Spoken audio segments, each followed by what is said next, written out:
नमस्कार, मी डॉक्टर सान्वी जेठवानी. आपण मला कलावंत म्हणून ओळखता, पण आज मी या महाराष्ट्र राज्याची निवडणूक सदिच्छा दूत म्हणून तुमच्या माझ्या आपल्या सर्वांच्या एका महत्वाच्या जबाबदारीबद्दल बोलण्यासाठी आली आहे. ही जबाबदारी मोठी आहे पण कठीण नाहीये. मी तर म्हणणार हे आपलं कर्तव्य आहे.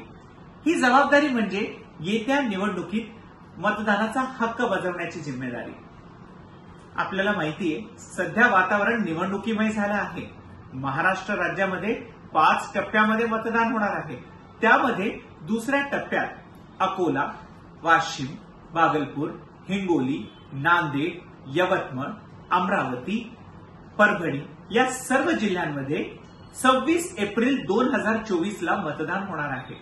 मग आपण सर्वांनी मतदान नक्की करायचं आहे.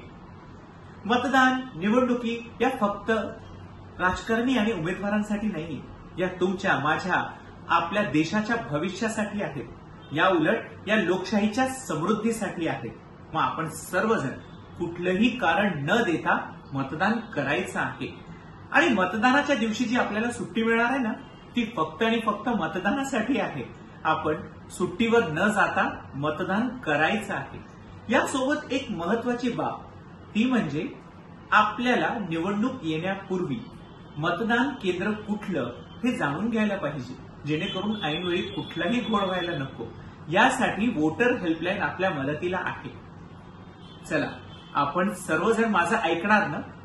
आपल्या मतदारसंघातील तारीख ती आहे 26 एप्रिल 2024. ही नोंद करून घ्या. या दिवशी निवडणुकीत मतदान करून लोकशाहीत आपला सहभाग नोंदवा. कारण हा उत्सव आहे निवडणुकीचा, हा उत्सव आहे लोकशाहीचा, हाच आहे अभिमान माझ्या देशाचा. धन्यवाद.